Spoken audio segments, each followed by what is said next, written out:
Mari pichiqueche chumleimun, inxelican millanao piñan, inche mapuche quimelfe tamun chilcatuemu, kimniaimun. Hola niños, ¿cómo están ustedes? Les habla Licán Millanao, el profesor mapuche, ¿me recuerdan? Hoy les quiero compartir un video, así ustedes podrán conocer un poco más de la cultura y la cosmovisión de nuestro pueblo.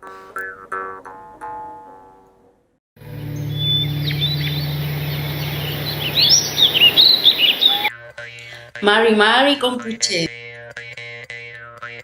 De acuerdo a nuestra sabiduría milenaria, en esta fecha se renueva un ciclo de la vida.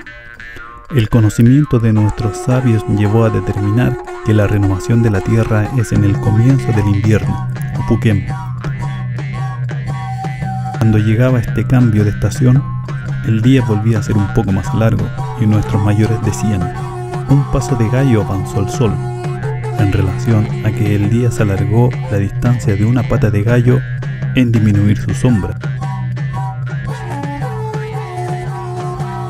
Con esto se inicia la renovación de la tierra, del Itrofilmonguén y el ciclo de la fertilidad en ella.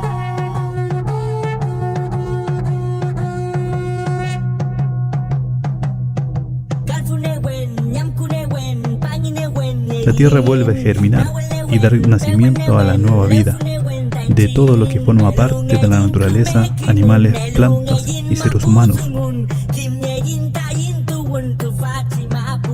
Y el sol, entre otros, está más cerca de la tierra, lo que produce días más largos y radiantes. La naturaleza cambia en sus paisajes, los ríos se nutren de las lluvias y de hielos con el ritmo lunar, y la tierra comienza su nuevo periodo de fertilidad.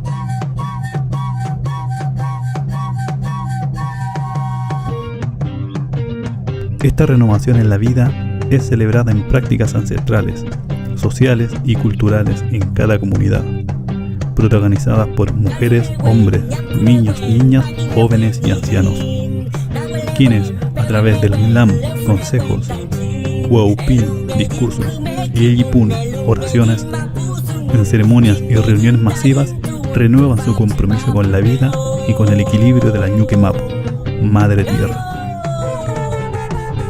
Para los pueblos originarios, el Huiñol Tripantu corresponde a la celebración del Año Nuevo, siendo un rito que se origina en el hemisferio sur y tiene lugar en el solsticio de invierno austral. Es la noche más larga del año y es el momento de cambio total de nuestra Madre Tierra. Se renueva el equilibrio, teniendo un profundo significado en los seres humanos, entendiendo que somos parte de la naturaleza y no sobre la naturaleza.